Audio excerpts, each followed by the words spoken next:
Welcome to the Everything Publishing Podcast Hour. I'm Melanie Calahan with Self Publishing Services, and I am joined by Kendall with also Self Publishing Services. Hello, Kendall. How are you? Hi, I'm doing great. How are you? Excellent. It's just another day in paradise. So, today we wanted to touch on a topic that is really interesting. It has a lot of legs, I think. If you've ever heard the word tropes, you will know a little bit about what we're talking about. And a trope is just a way to explain a common plot device or a common situation or scenario within a fiction novel. It's super um, talked about in the romance world specifically. There's lots of different tropes. There's brother's best friend and only one bed and enemies to lovers, and the list goes on and on and on. But we do find tropes in all genres, and it's kind of an interesting way for people to hit some interesting plot points as they go along that engage readers as well. What are some of the most common ones you've seen, Kendall? Or I guess, what are your favorite tropes?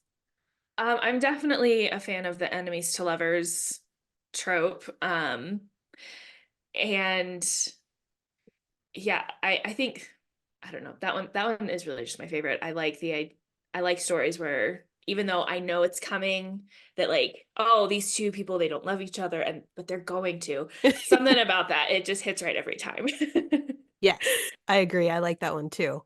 I like the well, I always am a big fan of the brother's best friend or best friend's brother or something like that, where it's somebody who's been on the periphery for a while and, Oh, you've always, sure. and then suddenly you see them in a different light. And yeah, I just Yeah, think that's cute.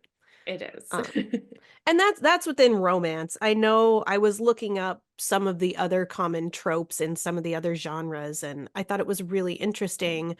One of the ones that I saw, with like fantasy or whatever was like this concept of magic school, right? So Yeah. Harry Potter is all Yeah. about going to wizarding school.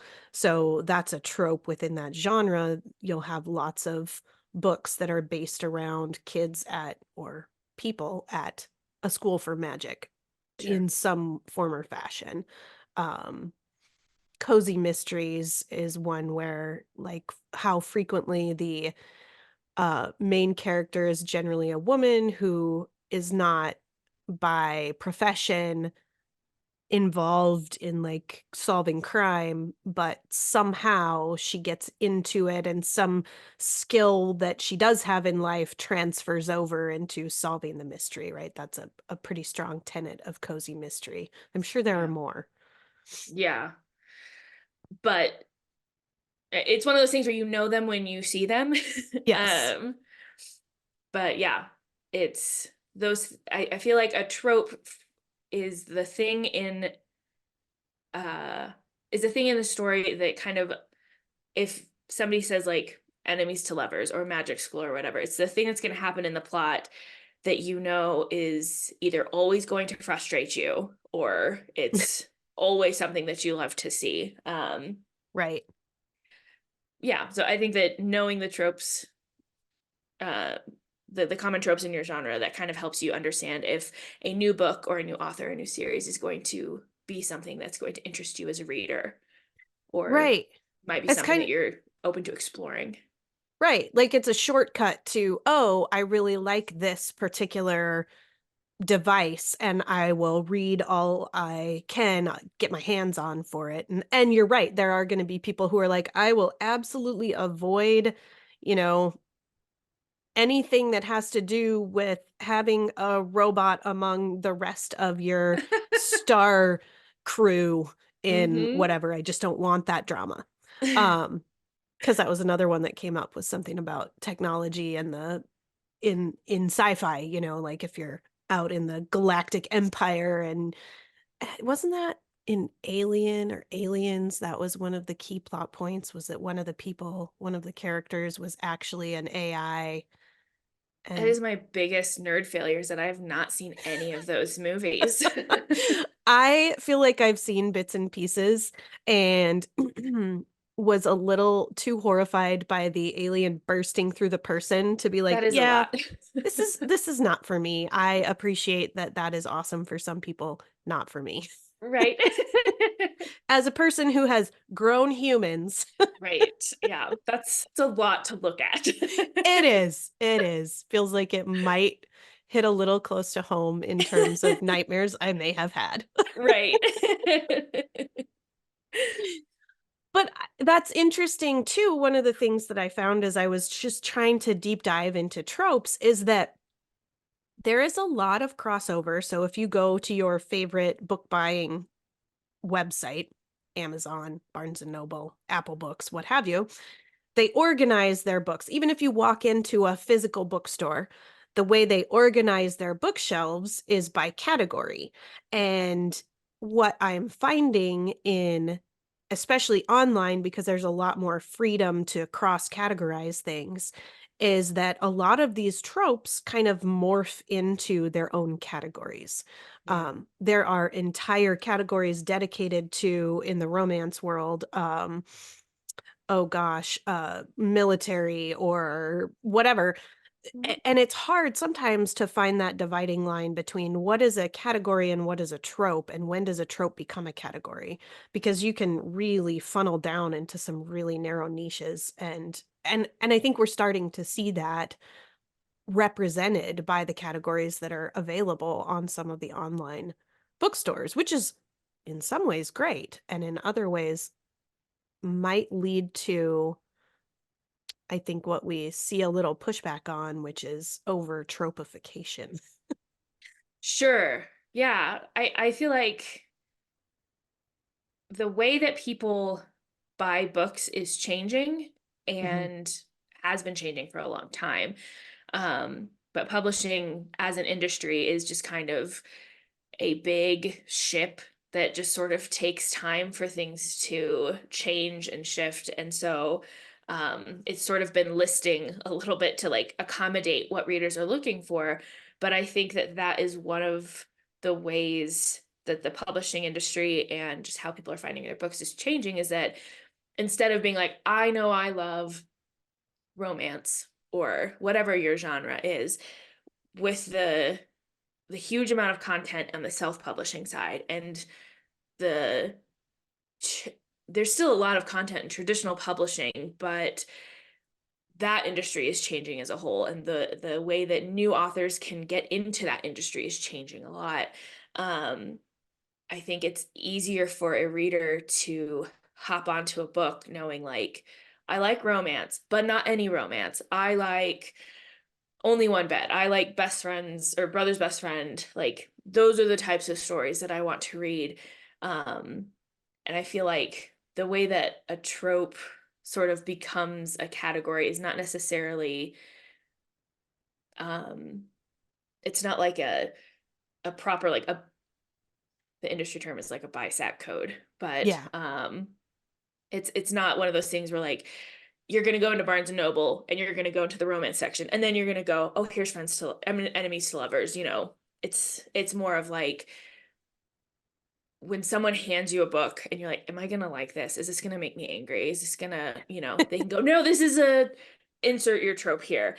Or if you're at like I've seen some bespoke like romance bookstores or sci-fi bookstores within those types of places where you know like okay these books are all science fiction, so now we're going to divide it up within this like smaller community by trope so you can Right.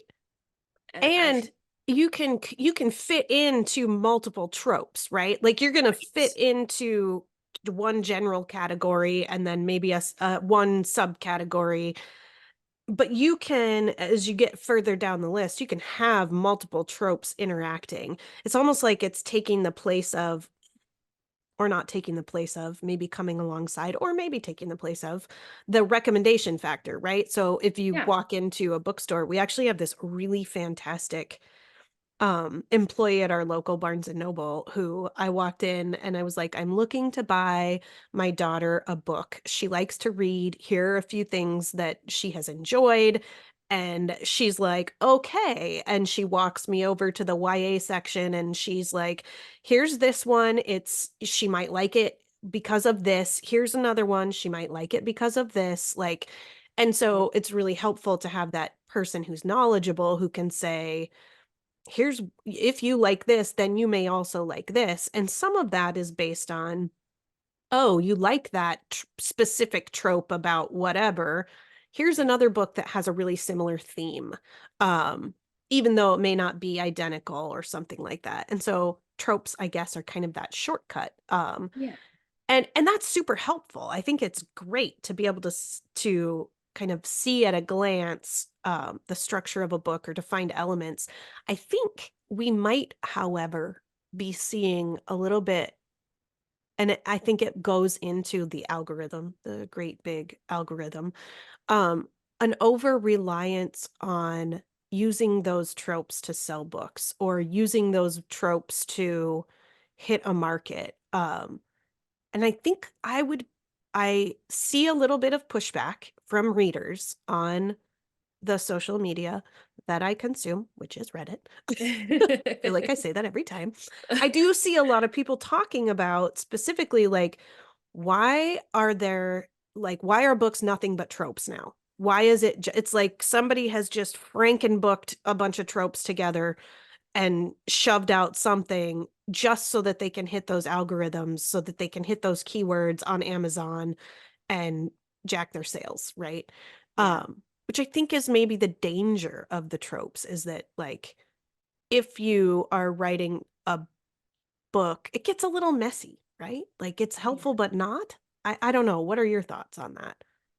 Yeah, I feel like a lot of it depends on both you as the author and who your reader is.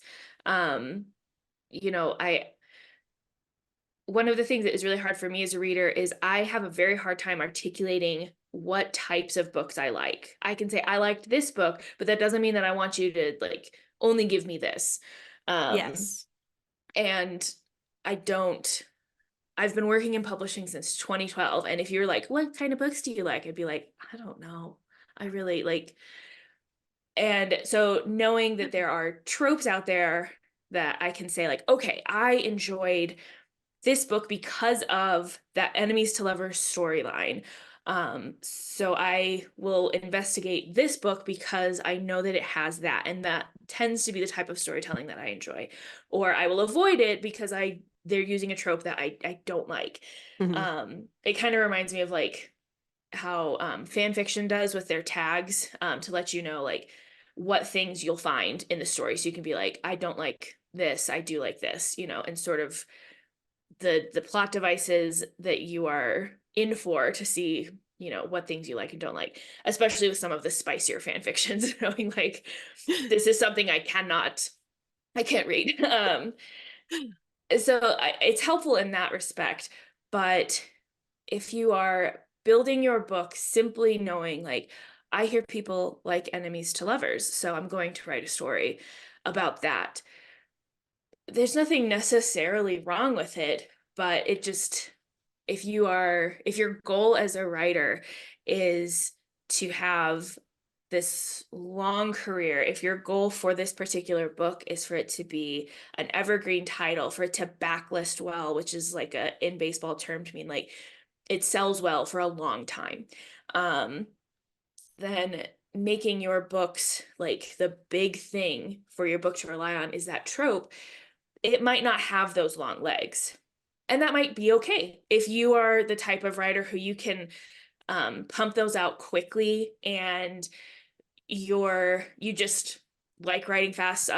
You see it a lot in romance with the advent of like Harlequin and those kinds of publishers, or even just some self-published authors that just they know that readers are voracious, and um so they just need more content. And there are some readers that just like are going to tick down the list of their favorite trope or author or genre. And if that's what you want to do and you can do that, then that's amazing and you're going to do great. But if you're like, no, no, I want my books to have a long life of sales, and I want my books to um have like really just like massive impact. I want to become the next, insert whatever this big author is in your genre, then you maybe want to not so fully rely on that trope. It's the same thing of like I liken it to like making a TikTok based on a trend. Mm. Like if you can hit that trend when it's good and when everyone is doing it, then you might go viral, semi-viral, get some big numbers, get some big followers, especially if you can do something fresh and new and different.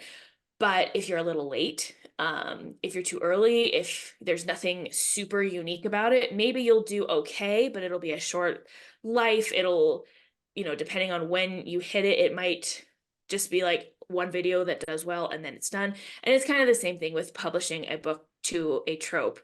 Um, if you hit it at the right time where people are really, really digging that trope, you can get great numbers, but it might not translate to anything bigger. Um, and if it's not particularly a unique take on that trope, if you maybe just hit it at the wrong time, then it might not only not lead to other like big things in your writing career, it might not hit in the way that you are expecting. Um, so but again, there are readers out there that are just looking for the book in their trope. There are authors out there that know those readers exist and write to that. And if that's what you want to do, that's great. But you've got, I think, because of like the early days of the internet and now what we have seen with the early days of book talk, there have been these people that like were able to go viral, or these people that were able to like go viral on book talk and really find success, that people are like, oh, I need to do that too. I need to hit that thing that's in the headlines to really take off. And that's such a lightning in a bottle type of thing that like sometimes you can hit it and that's amazing and great. But if your whole publishing plan is reliant on you hitting something and like going viral, or for like having this crazy bestseller, um, that's not really going to be a sustainable thing. So you Yeah, just kind of have to decide I what you're think looking that makes a really good point. You have to kind of, it goes into that knowing upfront what kind of author you are, what your goals are. Goals, we always talk about goals. It for. always goes back Yes. to that. Um, and how you want to structure yourself as an author, because there is nothing wrong with being an author who identifies like, hey, I first of all, I can write really fast and I enjoy writing really fast. Mhm. Great. I like to do research into what's trending and what's I can kind of forecast a little bit what might hit next. Uh-huh. Awesome. Um, I feel good about packaging my stories and putting them out there like in this continual, pace. Yeah. That's great. Those are the makings of somebody who can build a career on hitting the popular tropes, hitting the trends. That is what I would consider writing to trend. Yeah. So you might see something start to gain steam and you're like, I like that. It feels like I can put something out that's similar to that and kind of ride that and gain traction there. What you might sacrifice then with that is that author loyalty, right? Right. Because the readers who are consuming that content are consuming the content because they like that trope at that moment. They're Right. not necessarily going to put you into their auto buy list or into their whatever. And they might, who knows, they might. Mhm. But your goal is to hit what's popular and crank the sales. And then, in a year when that category is falling off or that trope is falling off, you're on to a new one and that's fine. Mhm. Versus the alternative, which is you are going to build a little bit more of an evergreen style, and it's maybe going to be a slower build up to getting those consistent sales. but your focus is on, okay, here's my universe, here is my writing style, here's my voice, here's whatever. And you have that consistency throughout, and you're going to start to build your audience who's a loyal follower, a loyal brand follower of you. I mean, I guess if you think about it in terms of fast fashion or slow fashion, Staple right? pieces. Yeah. Yeah. So if you're an author who's putting out the hot new t-shirt of the year, see how fashionable I am? I don't even know. Our t-shirt's hot. Like for a while it was all about the graphic tee, right? I don't think that's as much a thing anymore. Um but I'm in the wearing all stores, black. I don't know. I know, I'm like, it's a really bad example for me to pick.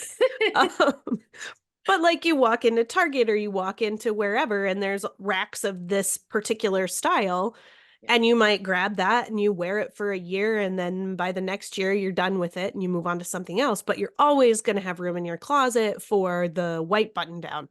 Again, wrong person to be giving this example.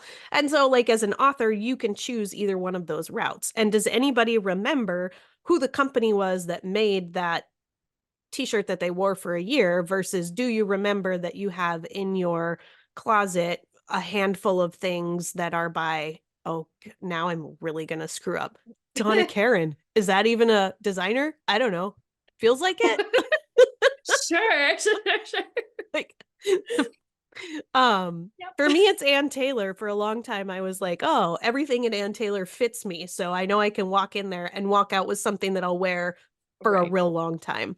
Yeah. um so make of that what you will. But it's like that's the same concept with authors, is that you can be the fast fashion author or you can be the staple piece author. And that is, there's nothing wrong with either of those routes. It's just a matter Right. of knowing what's involved, what you're gaining from each of them, and what you're sacrificing from each of them, because there Right. are gains and sacrifices either way you go. Right. And yeah, I think that it's really interesting. And we're in a moment for sure where you'll see marketing around tropes. Like Yeah. there was, and it was really hot on Book Talk for a while, especially in the romance genre, where you would see a cover, an author would put their cover out, and then they'd have like labels all over it. Yep. It would be like brother's best friend, only one bed, road trip, blah, blah, blah, blah, blah, blah. And they would point out all of the tropes in their book. So they're selling their book based on tropes. And you Yeah. can still do that if you're the classic staple piece author, Mm-hmm. because your book is necessarily going to contain some of those. It's just how it is, unless you're Yeah. writing something entirely different, and then congratulations. Right. You're Way to special. go. New things. But good luck Yeah. marketing it, right? Right. So, but your approach is maybe more evergreen. Like, Right.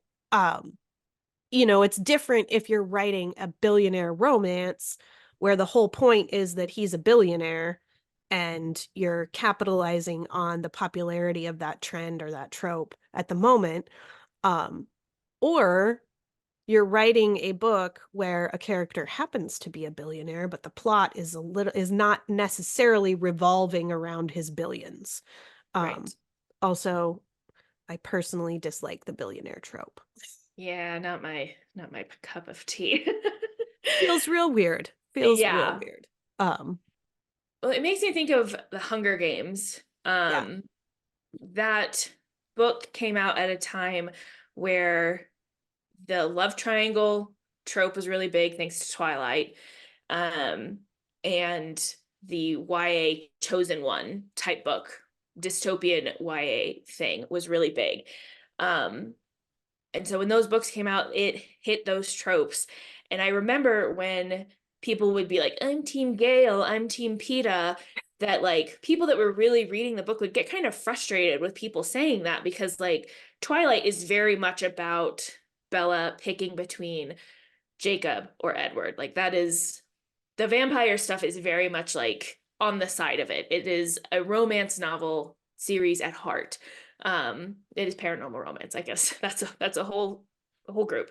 Um, And so that conflict is core to the story. You take out the conflict of Jacob versus Edward, and you kind of lose the book. Um, Maybe you have the first one, but like that's it. Whereas with Hunger Games, the point of her picking between Gale and Peeta is not, it's not necessarily core to the book. There are some things, there's some conflicts that arise in both Katniss, and President Snow puts things on her because of that tension, but it's the book is not about that. And so when that trope was really hot, it made sense for people to try to market it based on that. And it made sense that readers, especially younger readers, to really latch onto that, because that was kind of the thing that young readers were really excited about, was two boys want me, oh my gosh, you know. And I say that as being one of them back in Mm. the day, so Mhm. like the call is coming from inside the house. I'm not, this isn't shade. um, but like I recently reread them because I wanted to read the Songbird and Snakes, the Snow Yeah. prequel, said that weird. And Prequel, read quarter quell. right there you go, that's what I was doing. Totally made sense. But reading it now, like especially as a mom, as just a woman in her 30s now, the whole thing hit so different. I finished Catching Fire, was that the last one? The last book, whichever, Mockingjay, of course that was the last one. I finished Mockingjay, and like it made me cry. Like the first time I read it, I finished it and was like, that's great, you know, and just kind of moved on. But I was, and like reading it as a younger person, the thing was like, oh, she's with Peeta, and it's, oh, they have family, and you know. And reading it as an adult, I'm the parts where she's talking about like her family and her kids and all that, I was like, whoo, like that's a Hits different. lot. Hits different Yeah. now. Yeah. And the the whole love triangle, Kale, Kale, Gale versus Peeta, felt so like trite and just something that like you shouldn't have been focusing on, and that frustration of like, why is that, who even cares, you know. It made everything so much deeper, and that is a good example of, if you're wanting to maybe hit a trope but have longer legs, of having a story that is more layered. You can hit those readers that are just looking for the trope, and they'll love it, and maybe they'll pick it up later. Like I am a great example of that. I just heard like, oh, I'm into the dystopian YA. I like the love triangle. Let's read this. It was very much like, if you liked Twilight, then you'll like The Hunger Games. And I was like, great, okay. And I read it, I think, twice as a young person, and that was pretty much it. But now reading it again as an adult, I'm like, wow, this is an amazing book. Like I came back to it like probably a decade, over a decade later, like, and loved it and read it with fresh eyes. And I don't think Suzanne Collins, when she was writing it to hit those tropes, because she was one of the like the people on the cusp The of both of forefront. those trends. Yeah. But that's kind of what you need to think about, is like, do you want this to be just like a read that is a feel good beach read? I'm just here to like read something that makes me happy and be done with it, and maybe I'll come back to it on another day that I need a like comfort read. Hmm. Or is this a book that you want them to get something different out of it, maybe every time they read it, or at least if they read it in different seasons of their life? And I think that's really where the big divide goes, from being somebody who's just writing to tropes, writing to trends, and somebody who is trying to do something that's a little bit more evergreen. And it can be really easy to be like, oh, well, this is writing, the one that's like trying to, you know, say something layered and hiding under a trope and something trite like that. And it's not, it's just because readers also need comfort reads, you know, Yes. like, Yeah. Like, and it really is. And some people, I work with a gal who she just loves to write. She writes fast. She loves to write things that she likes to read. And mhm, that's awesome. And there is nothing wrong. There's no like I really and I think this happens in the romance genre a lot, is a lot of people, put down the genre because, oh, it's just fluff, it's meaningless, it's whatever. And it's like, not, no, it's not. Um, And it does numbers. So anyone who does oh, that is not paying attention. huge It does numbers, numbers. huge numbers. And there's nothing wrong with going either route. I think Yeah. it just ultimately comes back to where are your natural strengths, where are your natural interests? And when you look into it, do you recognize what, because one of the things with the writing to trend, um, it takes a lot of research to do well Yeah. because there are, I mean, and again, romance, that's such a, I feel like within all of the genre fiction genres, romance is a really one that you can always look to learn how to do it well because it's so competitive, because it sells so many. There are so many case studies that you can look at and see. And so if you're trying to write romance and you're going into a really saturated market, you need to know how to set yourself apart and Right. you need to do the research you need if your expectation is to sell books and make Yeah. money, like a certain amount of money, a side gig, a replacement career, whatever.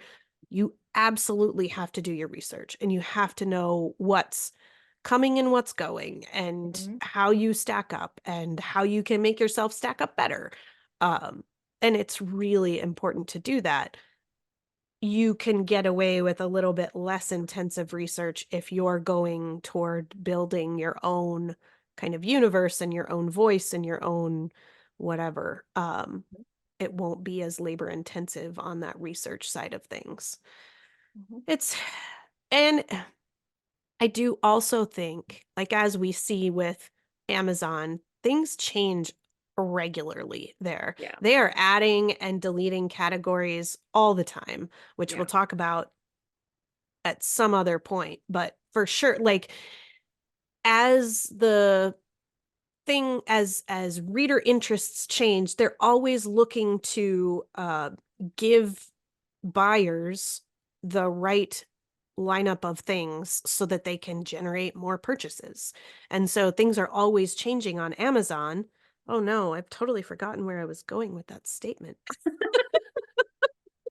Takes a lot of research. I already said that.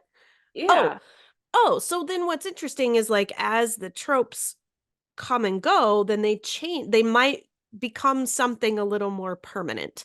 And you Mhm. might see that reflected in the categories that Amazon allows you. But don't count Yeah. on that forever because as things change, they're going to, some of those will go away. I wouldn't be surprised to see billionaire romance go away in a little while. I think it's definitely on the downward I do too. trend. Um, but right now it's its own category and it's really saturated. Hmm. Um, and so, and I think part of that too is that it's this whole marketing thing is like a stupid game. And Yeah. so you always have to figure out how to play within the system and the rules are always changing. So right now everybody's marketing on tropes, everybody's marketing on, whatever shortcut they can find to get people to get eyeballs to their book. And I don't know that that is going to be something that lasts forever too. I mean, Sure. I think as the system continues to evolve, we're going to see different ways for people to categorize, and find a way to find similar reads. It kind of feels a little bit like I remember when Pandora first came out Yeah. and you would sign up and you'd have, and it was supposed to be able to curate a listening list for you, right? Yeah. I found that it really sucked at it. I would be Yeah. like, I like these five artists, and then it would play me the most generic representation of those artist categories that I had ever heard. I'm like, yep, these are top 40 songs. You're not doing me any favors. Right. And Yeah. as like the availability of content, I think I would not be surprised to see as the availability of content on Amazon just continues to grow. And I say Amazon, I mean any retailer Yeah. continues to grow, people are going to want to do a deeper dive. You're going to get tired. Like, okay, I've exhausted everything with this level of searching. I need something else. And you're going to continue to see the system morph and change to deliver you new things, new content that you're interested in. I think that's across the board. I think it'll be with music and TV and audiobooks and regular reading, but whatever. That's just how it's going to be. As we consume more things, the consuming mechanism and the search mechanism is going to continue to change, as it has forever. Yeah. Which Yeah. is, yeah, which is going to change how you write and how you market. Yeah. And I don't think it's I don't know. I think it is challenging as a writer to also feel like you have to be a marketer. Mm. Um, and it is challenging when you have a book that you really, really want to you really want to put out into the world. And for whatever reason, if you're doing traditional publishing, you're told that we're not doing any more of that. Or with self-publishing, that it doesn't sell as well as you're hoping. And it can feel frustrating that is only seeming to happen because you're not hitting what's trending at the moment. Um, so I think it is important to remember that, like, if it feels a little overwhelming in the marketplace right now, that it's not always going to work like this. Like, the marketplace is always going to be kind of enigmatic and a bit of a puzzle to decipher.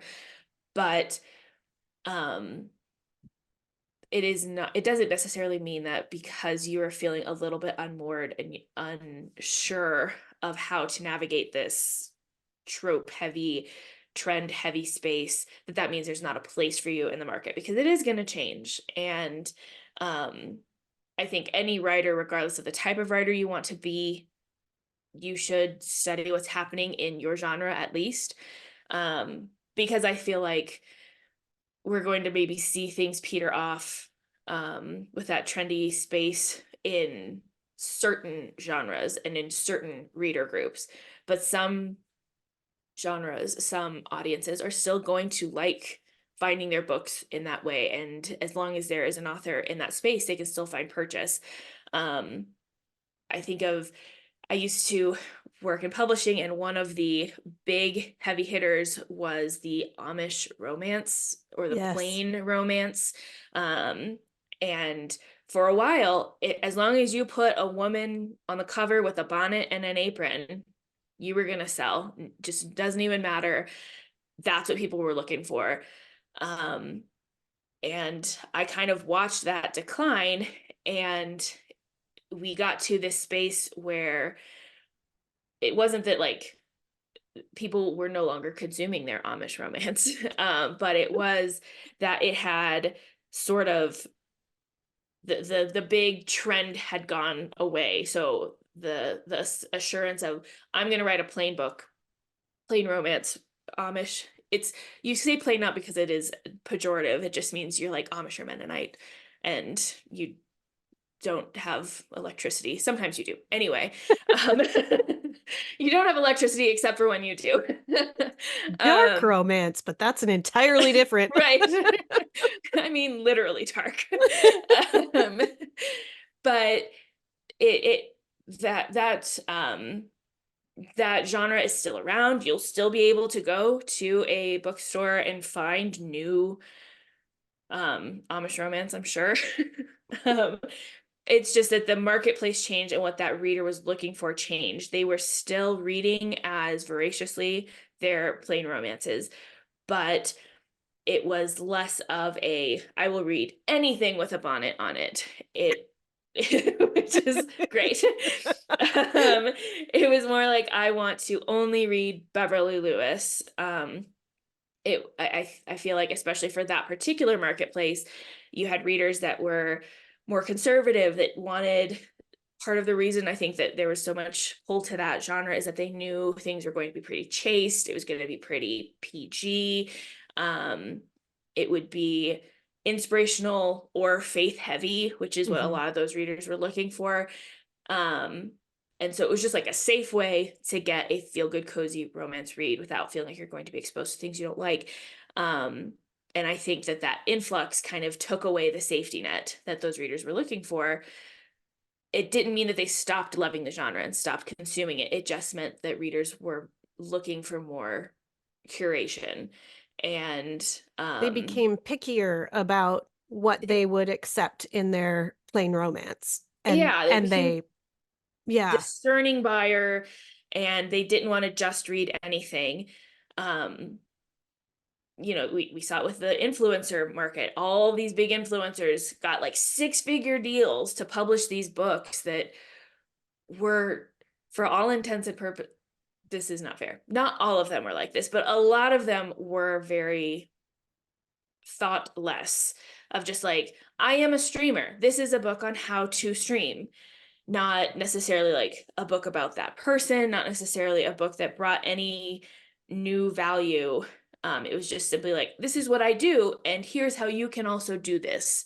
And there was a really big marketplace for that for a while. Yeah. Um, Same, and we've seen those trends. I remember for a while where we may have been talking about this. I know we talked about the I died and went to heaven books that were big for yes, a while. For a yes, while there was also the abused children books, right? yeah, yep, Um mm-hmm. and this was more than a decade ago, I feel like. You would walk through the books aisle at Target and there would be like five or six in a row of like, I overcame this horrific childhood abuse situation. And now you don't, like, those aren't the thing. Like, you just, there aren't as many of those, right? Right. And it's across genres. I know, I think about it back to romance, historical. If Mm-hmm. you think in terms of historical romance, the time periods, Yeah, there you can find Regency and Victorian English romance, right? Time yeah, periods and geographies. Those are huge. You're going to mm-hmm. find Highlander romance. Yeah, You're going to find medieval romance. That's all, Western European centric. You mm-hmm. don't find very many like 15th century German settings Right, for or right, it wasn't Germany at that point, but mm-hmm. you don't find a ton of Russian based geography romance novels. So there's like definitely things that people are interested, time periods that people Mm-hmm. will gravitate to, and they ebb and flow. For a Right, while everybody was tired of the titled nobleman in Regency or Victorian England, and then Shonda Rhimes made Bridgerton, and now we're back we're at it, back man. at All the dukes. Uh-huh. um and and there's other influences on that. But it comes and it goes. And I always have hated that advice, like, just write your story, because it feels like not helpful, right? Right. I want you to tell me the thing that's going to ensure that my book sells. Well, unfortunately, it is Yeah. just write your story. Even if you're setting it in a time and a place, or if you're putting it into a trope or a subcategory that is waning, that Mm-hmm. doesn't mean you're not going to sell books. It doesn't mean you're not going to be successful with it. You just have to learn how to package it appropriately for Right. the audience that is looking for it. Because you can, I have my list of auto buy authors, and you can crack that list. Even in a category that's pretty played out, you just have to do your research and know how to do that. Yeah. Um, so it's a hard world to get into, and it definitely just requires a ton of research, a ton of time and effort in learning how you can be unique Mm-hmm. in that space. One thing that I think I would love to see um a better tool for recommending books, and I think about this on Goodreads, and I think about it on any of those romance.io is a new kind of quasi Goodreads, but it's specifically for romance. I would like to see way more like cross tagging. Um Mm-hmm.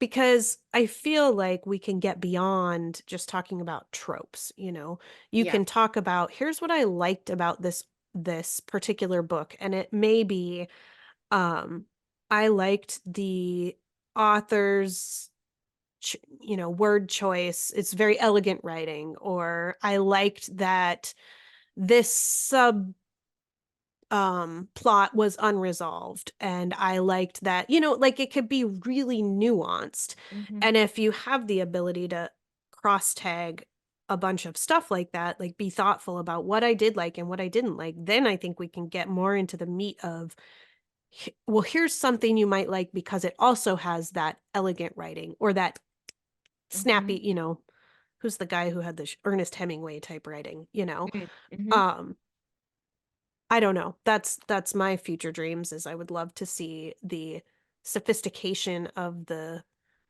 description of these books from a Yeah. reader perspective be better. And I don't know. That's Yeah. probably way off. I don't feel like Goodreads even allows us. I mean, you can create bookshelves or whatever, but it's clunky. It's It not is. simple. I feel this way when I'm working with a whole bunch of pictures. Uh-huh. If you're ever trying to look, I just want to be able to, like, if I'm downloading pictures from my camera, because I do still have a separate camera. um it's an SLR, but it is a separate camera. Okay. I want to be able to tag it and be like, and that's the metadata, right? Right. The That's actually what it's called on a picture too. Same with the book. I want to be able to tag it with the location and the season and the people who are in it and like Mm-hmm. Hawaiian luau, Right, whatever. right. Um, but the metadata right now on the book side of things is trope heavy. Yeah. You're not benefited by getting into those deeper, nuanced um, themes or categories because the tool is not sophisticated enough yet. Yeah. Um, or maybe give it a shot. Do some real interesting tinkering with your metadata and let us know how that goes. Yeah. Yeah. But I feel like the trope focus is getting us there. Yeah. I have a friend who it's like her it's like a point of pride with her that she will recommend a book for you and she knows you'll love it. And Is she she right? like she we'll see. Because she is just I've known her for years and she has just recommended some books for me that are on my library waiting list. So we'll find out. But I remember talking to her years ago and she was like, I need you to read oh gosh, I can't even remember. It's Patrick Roth, Name of the Wind, Patrick Rothfuss. She's like, I need you to read this because I feel like I kind of understand what you like to read. And if you read this, telling me how you feel about this book will help me know what you like. Mm, And the pressure was very high to read the book. Um, and I liked it. It's before like nerds come for me. I liked it. Okay, it was good. It was just very long. Anyway, mm-hmm. but she never recommended a book after that, and it was because she could sense that I was like, it was long. I liked it, but I don't know. It was good, but I don't know if I'm ready to read the second one because it took so long for me to like really get into Name of the Wind. And so she didn't for a long time. And then I read the book Legends and Lattes, which Oh, by Travis Baldree. Highly recommend it if you haven't read it. And I just read it because it like popped up somewhere and I was like, okay, I'll read this book. It's about a orc woman who opens a coffee shop. Like she puts her adventuring to the side and opens a coffee shop. It is what I don't know if this is an official genre, but it is a cozy fantasy is the vibe. interesting. The stakes are low. Um it is coffee shop stuff. But the characters really pull you in and it's so great and just like it's really a fun read and you have a nice time reading it because like yeah we're worried about the shop here, we're worried about everybody being okay, and but like we know that it's not going to be a thing of like it's not like Game of Thrones where it's like Yeah. oh no he's being turned into reek and having terrible things happen to him. Like now we're just talking about coffee shop. It's all good. Like, Yes. there's Yeah. not a lot of blood. And so I was able to tell her, like, I loved this book and I loved cozy fantasy. That was a genre I didn't know I needed. Mm, And from there, she was able to recommend 5 different books to me because I was able to say, like, that type of a story, that type of a thing where the stakes are low, but it's still, there's still magic and there's still some sword fighting, but, all of those things. Um, so I think that that can like get us to that place right. with tropes. It's just if she had just simply said, "This is a book that you like because it is, um, I don't know, low stakes fantasy, like you know, Right. um, a a black cat golden retriever type romance situation," I would have been like, okay, because that is in those books, but Right. you know, But it didn't so capture what you really connected with in right. it. Yeah. Yeah. Yeah. Yeah. And I think you're right. I think the trope situation is the start of Yeah. something that is going to become much more nuanced and much more effective. Um, and I think what we're seeing in some of that backlash that I'm seeing about tropification is people are getting it's oversaturating them, right? Like, oh, it's like the listening to the music on Pandora, like, oh, you liked this one song by Chris Stapleton, let me shove every Chris Stapleton and Chris Stapleton adjacent song right down your throat. Right. and, Right.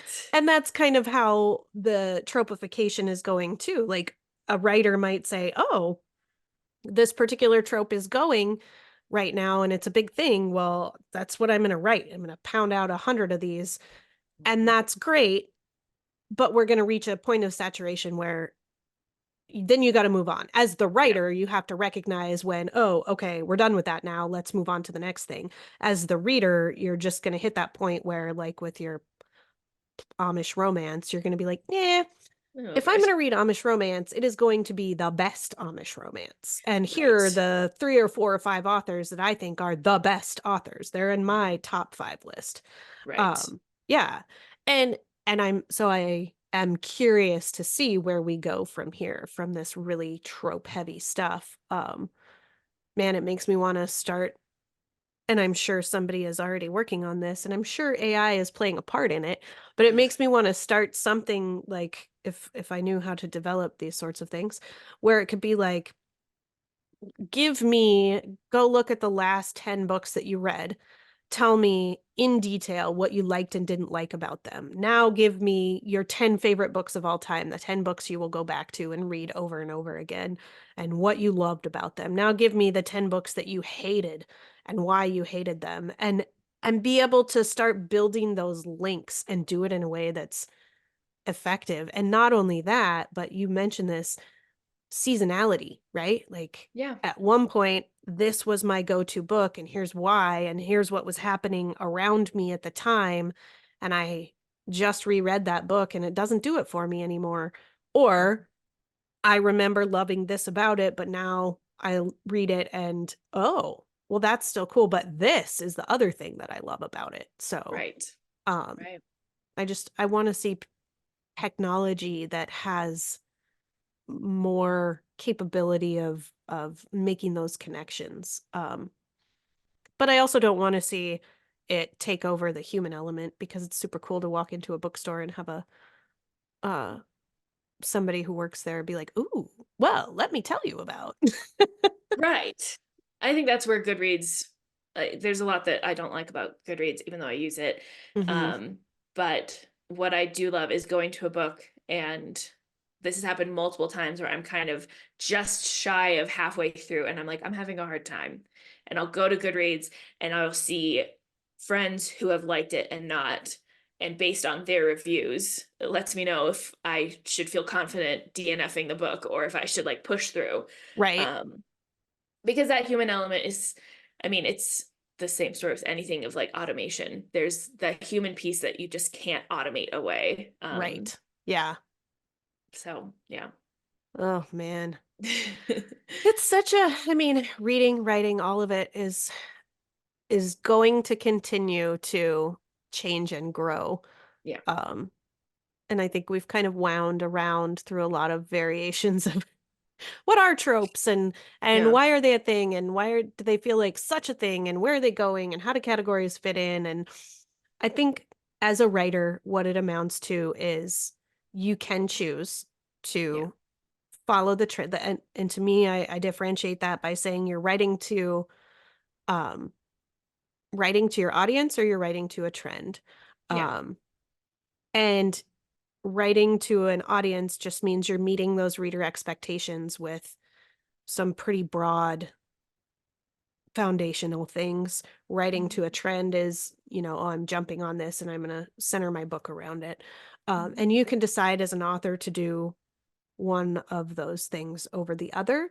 And you can do your research and figure out what it's going to take to do one of those things over the other. And you can recognize that as technology changes, as the world changes, as readers change, all of that is going to continue to morph. And so it's worth always coming back to, because just because you choose one route right now doesn't mean you can't switch to the other or vice versa, or Exactly. figure out how to combine the two. I mean, Hmm.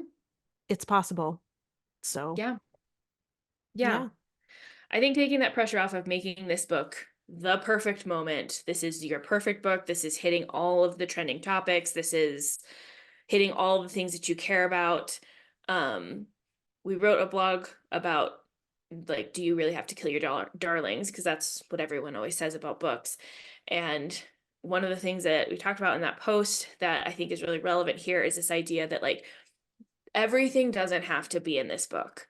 Um, that's one of the biggest things that I deal with when I work with authors and I'm working as like a writer, coach, or an editor, is I'm like, this is a lot for one book, so, and it's the same thing with just how you're wanting to interact with the marketplace. You don't have to do it perfectly on your first go. Yes. You can, I mean, do your research, do your due diligence, make your choices confidently and feel empowered with knowledge, but know that, like, this is a learning journey. And, Yes. if you've got one book in you that you need to get out into the universe, if you're only writing one and done, you want to try to, do as best you can with that one guy. But if you're trying to build your career as a writer, be okay with saying, like, all right, what worked here? What didn't?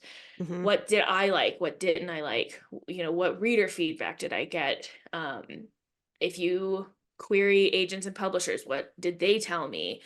And then pivot based on that. And, you know, like, thinking of like Rebecca Yarros, she did a lot of like heavy,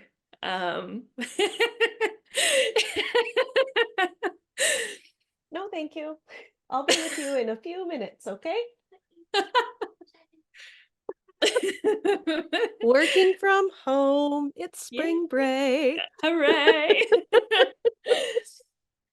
um, Sorry, but Rebecca yeah, Yarros. Rebecca Yarros, she was mostly romance and kind of did a pivot into the romantasy genre.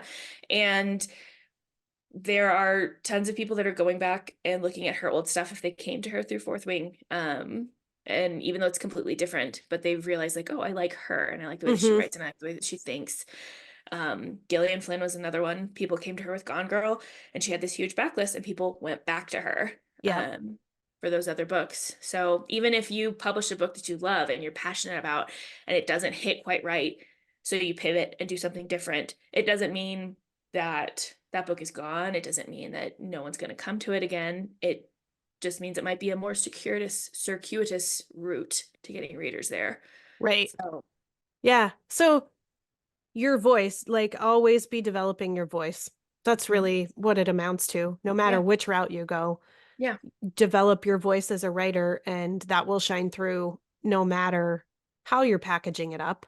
And that's what will ultimately draw you an audience, yeah, is people who connect with that and want to, continue on the journey with you. So, yeah. yeah.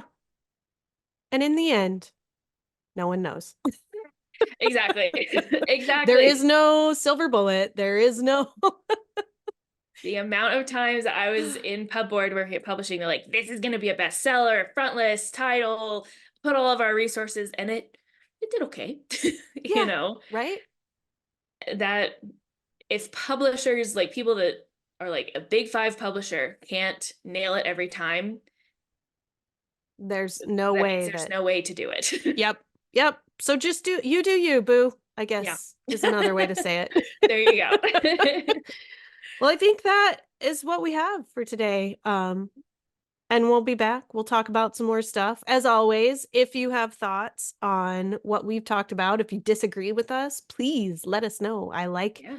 to have conversations about it. And, I can pontificate all day long and we can agree all day long, but it's kind of nice to get somebody who's like, actually, Yeah. Yeah. For sure. tell us your experience. You can find us on all the socials except not Twitter. Yeah. Um, But let's be honest, no one's there. no one's there. It's not a thing. Yeah. Yeah, self-publishing services, and you can find us on our website. Just come visit us. Let us know what you think. Let us know what you want to talk about. Let us know if you want to join us one day. Hmm. Yeah, and we'll keep coming at you with more pithy wisdom. Exactly. All right. Well, thanks, Kendall. We'll see you next time. Thanks. Bye. Bye.